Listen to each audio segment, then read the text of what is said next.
Good morning, this is Chris, and thank you for listening to the Two Nerds broadcast brought to you by Vorpal Gaming in Knox, Indiana.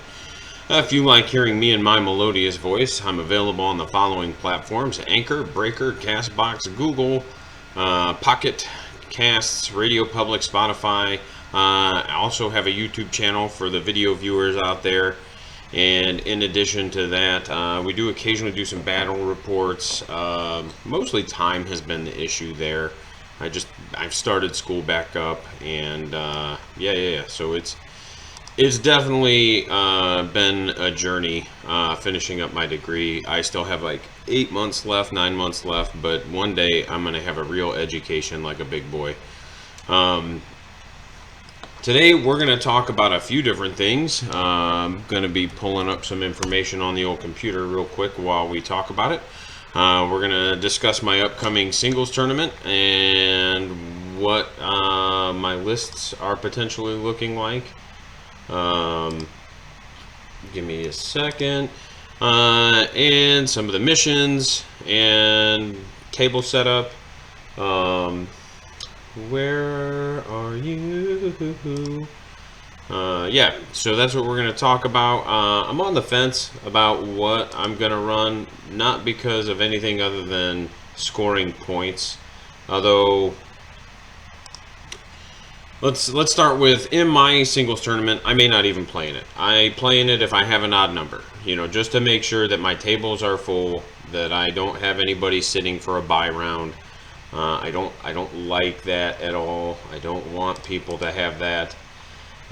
So I try to make sure that all my tables are full as usual. Cold brew from Rabbit Coffee Roasters. They are 2 doors down from me. Best cold brew I've ever had.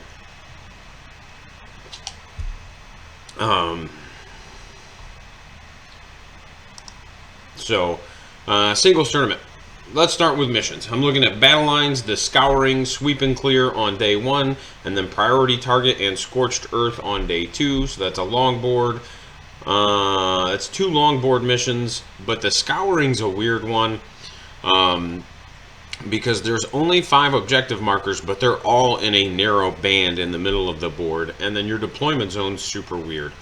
So for certain armies, like that's a struggle because you have to stay mid-board. Like you're not doing much to push past mid-board for a lot of armies, and some armies don't want to push. So it's a very odd mission in terms of the objective disbursement and how you approach it and how you play it. And then Priority Target is a neat one because of the way the boards are set up. I used to not like the Vanguard style corners deployment. It's like mid-board to corner with a 12-inch space or 24-inch gap. I used to not like that one. I actually like it a lot now. I like the idea of moving objectives 6 inches. You can, depending on how terrain's set up, push them deeper into a deployment zone or push them out of cover. So it's kind of neat there. Scorched Earth is a short board. I think it's a big short board without looking, as in like 2 for 5. But I think that's the only 2 for 5 mission I've got for the weekend.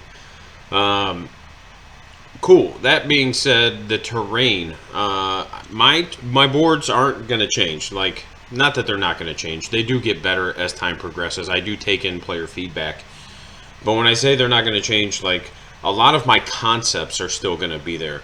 We're going to still have a lot of terrain. It's still going to be dense. I would rather people have to come to me and say, hey, I need to move some stuff because I can't fit my big-ass model through here, then people come to me and say, hey, there just wasn't enough terrain on the board. Like, if I personally am going to err, it's going to be on the side of having too much terrain instead of not enough. So that's not going to change. The one thing I am going to change is I run a variety of terrain on my boards. I'll have industrial, I'll have woods, I'll have craters. Like, you'll see one board will probably have 3 different types of terrain on it. That's usually what my mix is. Like, it'll have ruins, it'll have either industrial or woods, and then like a crater or some armor containers, so there's a variety on each board. There was a point to that. Don't remember what it was. It just got completely derailed. But my terrain concepts are all going to be the same. Like, they're dense. There's usually 14 to 18 pieces of terrain on it. Some of them are bigger, some of them are smaller.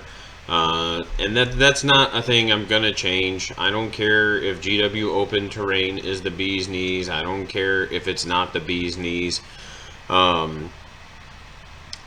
I have amassed a following for my tournaments. Not that they're huge. I'm not trying to, fellatiate myself here. But like, I have a good core of 20 to 30 players that come to my events. And I think a lot of the reason they come is they know what to expect. They know what my terrain's going to be like. They know what my boards are going to be like.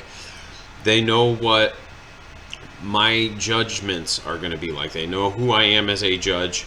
And by and large, there's a lot of respect there between me to the players and the players to me, because we are all on the same page and I try to offer consistency. So I'm not going to go out of my way to change what I'm doing now and reinvent the wheel. I'm going to keep doing what I'm doing, and hopefully my tournaments continue to grow. That's where I'm at with the board layout. So if you've been to my events, you know what to expect. If you haven't been to my events, expect some pretty dense boards. There might be some narrow lanes that go from edge to edge, but they should have at least a -1 penalty. But you'll also have plenty of places to hide units during deployment. So if you're putting things out in those lanes, that's on you. I don't just use big 12 by 12 footprints and block off the whole board with 4 12 by 12 footprints. And there's nothing wrong with that. Again, like I said before, I don't think it's good. I don't think it's bad. I think it's just a different approach to terrain, and it's fine. That being said, let's talk what I'm going to do for my own GT. So, I don't know if I'm going to get to play in it. It's largely dependent on how many people show up and if I have an even or odd number. Like I said, I only play in my own events if there's an odd number and I have to fill in a table. The last time I did this, I ran Orcs. It was before the Codex dropped. I ran Death Skulls and ran just a ton of knobs and a couple battle wagons. And my only loss was to actually a really good dude. He comes to a lot of my events. He just went to the New Orleans Open and went 6-2 at the Open, to give you an idea as to what kind of player he is. So like, he is a very good player. First game was against him, lost it. Every game after that was just a thrashing, like a 90-30 thrashing of my opponents. We did the ATC, and again, my team was there just in case we needed the extra team, and we ended up needing the extra team, so we got to play. And again, I brought Orcs. But this time, I think I'm going to do something different. I've shelved my Orcs, as everybody knows, and it's not that... I personally, my opinion is that the Codex is not good. I understand that there are people out there that think it is, and that's fine. Like, you can think it is. But it is not, to me, very good. I still strongly believe it is the weakest Codex to come out so far in this edition. And I don't mind that it's the weakest Codex. I don't like the very obvious buy the new models or barely play the game feeling that it had. It's one of the more obvious cases of GW writing rules to support new models. Kind of like when the Primaris came out, and Tactical Marines were still 1 wound. Very similar situation. It just didn't feel good. Could you still use Tactical Marines? Absolutely. Was there a lot of reason to? Not really. Are there good units in the Codex that aren't Beast Negas? Absolutely. But again, like, I'm not going to turn this into an Orc tirade. I just shelved the army. Don't like the way it feels. It just doesn't feel orky to me. It feels rather kind of poopy. I have figured out how to play it and how to play it well. I took the time to make some infantry-based lists work. But by and large, I just didn't enjoy what I had to do it.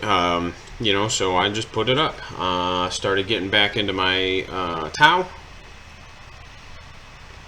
and that's what I'm considered running. I'll probably run it for my tournament just because I have almost everything already painted and based and ready to go. So it's not going to take a ton of effort to make sure it's all good. And it's looking at 6 broadsides. It's silly. I mean, it is a silly Tau list, as they should be. Not that it's like silly good. It's just a lot of dumb shit. Where is it? I'm gonna pull it up. We'll go through it a little bit. I think it was this one that's 2,000 points on the dot. There's no Riptide in it, which everybody thought was interesting. Cadre Fireblade, because he's got that big dick energy. A Commander in a Crisis Suit. And it just has an EWO, which is an early warning override. It lets me shoot at things when they come in within 12 inches from anywhere off the table. And then 3 plasma rifles. So it's within 15 inches, it's going to be 6 strength 6, neg 3, 1 damage shots. So it's nothing super scary. It's there more as a support unit, so I can get like command and control nodes and stuff. 3 min squads of strike teams. Or breacher teams. It doesn't matter. They're the same points. I'll probably make them breachers because the breachers are better. And then the sergeant will have a marker light in each squad. I got 2 units of crisis suits. Each one's got a shield drone and a marker drone. One of them has 1 unit is 2 burst cannons and ATS on 5 crisis suits. So that's 8 shots times 5 is 40 dice. And I gave them the relic burst cannon to make their 6s explode, and then the ATS gives them 1 AP to all their attacks. So it'll be 40 strength 5 neg 1 attacks where 6s explode, just for clearing out infantry and stuff. This is actually more what I planned on running at the ATC, and I think I'm just going to practice it at my tournament. Because I built it to kind of mitigate the strengths of Drukhari and Admech. If I can come in one shot just a horde of Rangers just through weight of dice, I'll be doing alright. The other squad is 2 missile pods and a shield generator, so they all have a 4-up invuln. Cross-link stabilizer jet, so they reroll hits and wounds of 1. 3 hazard suits with the fusion whatever. It's 2d3 melta shots per hazard suit. So it's 6 d3 melta shots total. And they can deep strike, so they can just come in and kind of destroy something. I've one-shot Redemptors with them, so they're really effective at just coming in, getting rid of a tank or big heavy vehicle, and usually just going away. Pathfinder team for marker lights, Tetras for marker lights, like a mobile marker light platform. I do have Vespids kind of pointed in, but I'm going to have to drop those because I just don't have them, and I don't think I'm going to get them in time. So I'll have 56 points to play with, and I might drop them and the Pathfinders to just bring something else. And then 2 units of broadsides, one with the Magna Rail rifle, which is the relic, and then so they all have smart missiles and they all have ATSs. So I've got 1 unit with rail rifles and ATS and smart missiles, so they'll have 24 strength 5 neg 1 no cover ignore line of sight shots, and then 6 strength 8 neg 4 d6 minimum of 3 shots. And then the other unit is just missile sides. It's the heavy missile pods and the smart missiles. So that one will put out 24 shots, strength 7, neg 2, d3, and then 24 shots, strength 5, neg 1, no line of sight, no cover.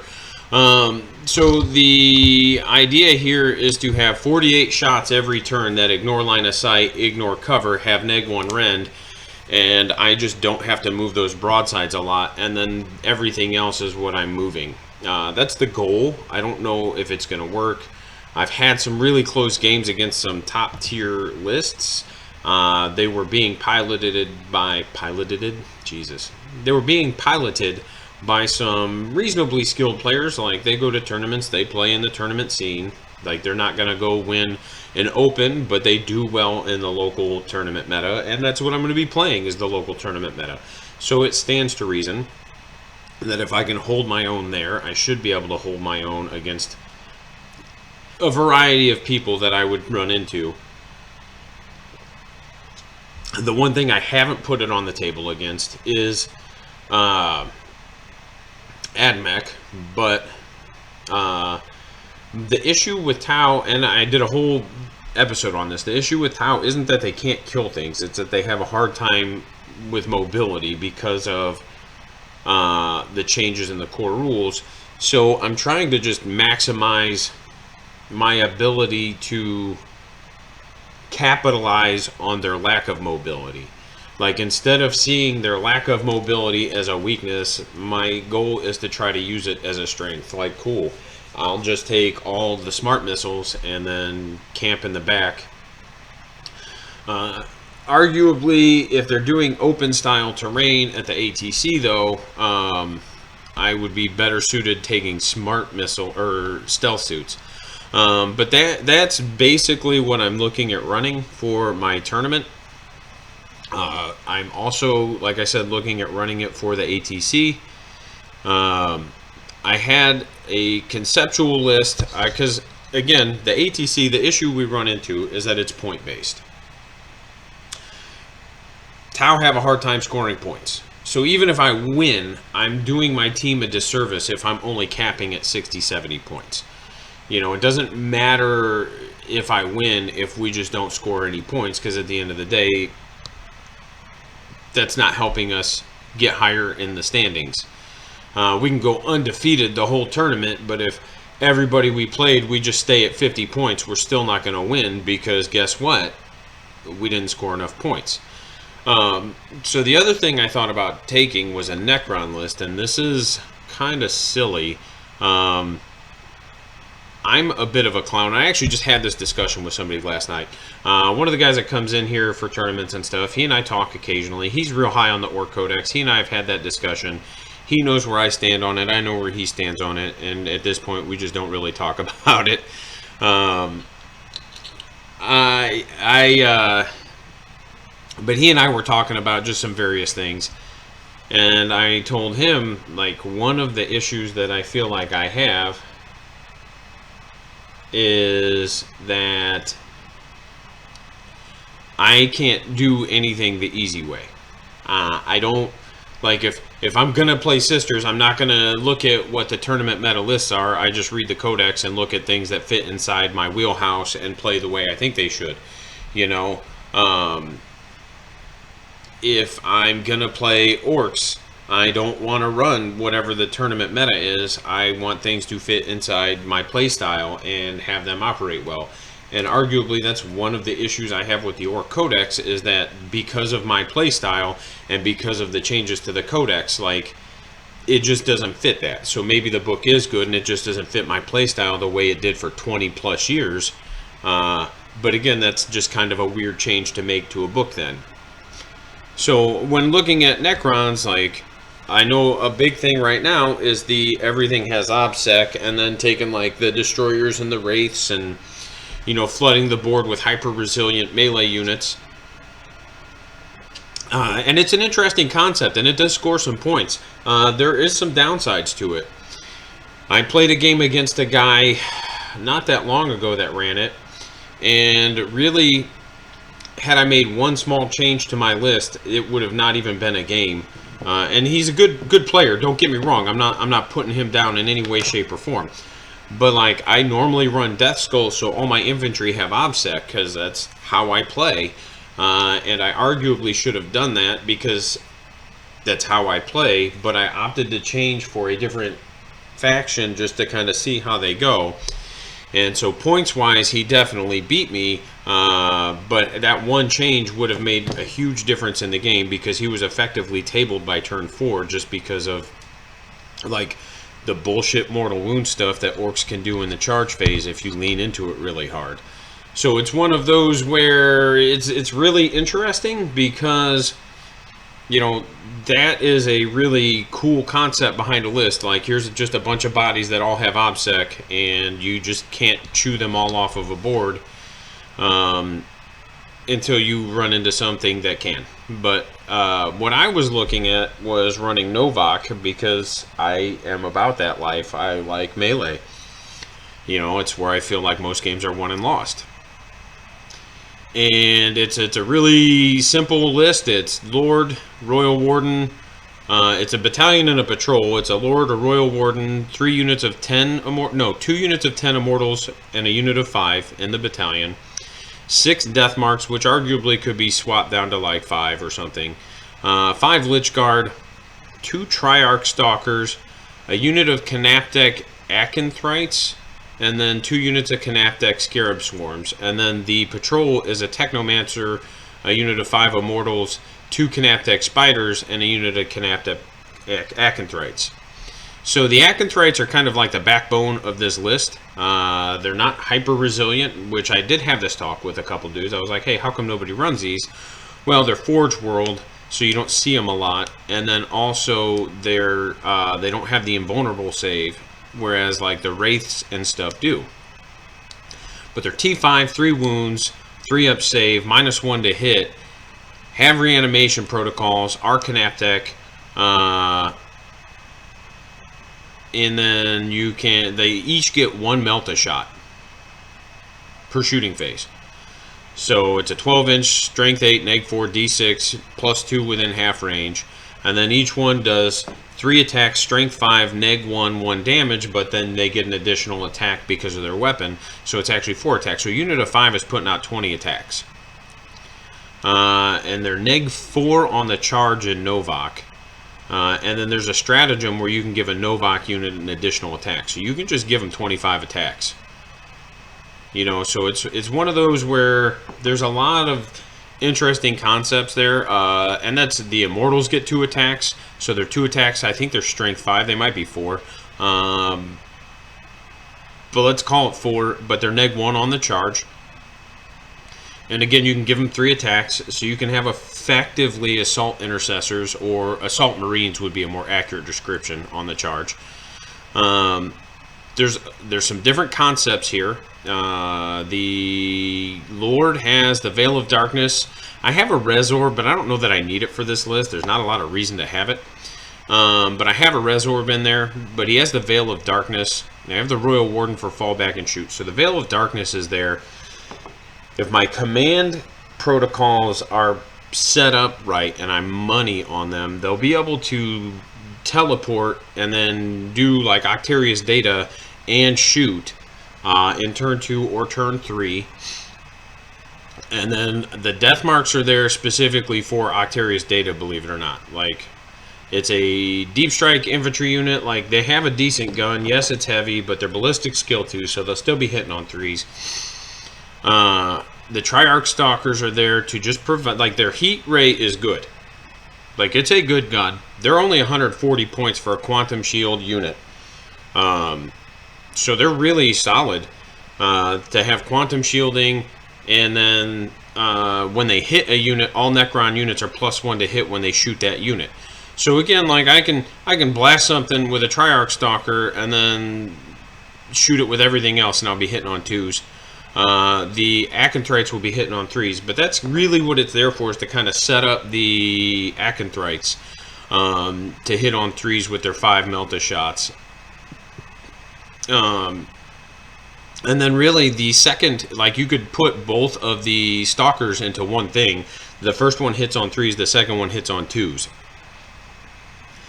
So there's a lot of, it's a lot of understanding the synergies, and a lot of, like, understanding your positioning. There's a couple of Canaptek Spiders because they heal vehicles if you give them the upgrade, so why wouldn't I? Because I can put 1 by each Stalker, heal the Stalker, it'll give me a deny, and then I can also, I have, 2 units of Scarabs, and I can just keep putting Scarabs back in units. So it's one of those where there's a lot of things going on here. There's not a ton of anti-tank shooting, but there's enough of it to keep people honest. And the Acanthrites are mobile enough that people have to account for them. They have to know where they are. So I'm going to be testing that out too, just to kind of see how that feels. But like I said, like, I'm just kind of a clown. I can't just do things the way everybody else does. I have to go my own way. I have to just kind of do things the way I think they could be done, rather than going, Joe Bob won this tournament with Necrons. What did he use? I'm going to build a list based off of that. You know, I saw those Acanthrites and I thought, man, that's super weird. Why doesn't anybody use them? And then I just kind of built a list tailored around them. And arguably, I could drop a unit of Acanthrites and replace them with something else that would be more effective. Maybe some Wraiths or some Destroyers, like heavy Destroyers, would also be good. And maybe that's the way I end up going after some practice with it. But I do want to throw this on the board just to kind of see how it feels. You know, so that's something I'm going to work on. My secondaries would probably be Octarius Data and then the Necron secondary, where you get 2 points for every quarter your opponent's not in. Because you can screen really effectively with Scarabs, and honestly, that's how I've run them. Is I don't push them up the board. I actually push my troops up the board and keep the Scarabs back to screen. Because the Scarabs move faster. So turn 2, turn 3, they can scream up the board a lot faster, and it gets me where I need to be. So I think next week we'll probably kind of go over what my experiences were with that. Where are we at so far? Oh, cool. Actually, I think this is probably where we're going to wrap up. You know, that's what I've got going on. Next week, we're going to talk about industrial terrain. And then the week after, we're going to do a recap of the tournament. And then I'm going to have a discussion with a couple of guys who went to New Orleans Open, and we're going to kind of cover that. That had some interesting results, and I'm curious to know exactly how that went down. It sounds like some of them were not super thrilled with their experience there. So we'll talk to you guys next week. Have a good week.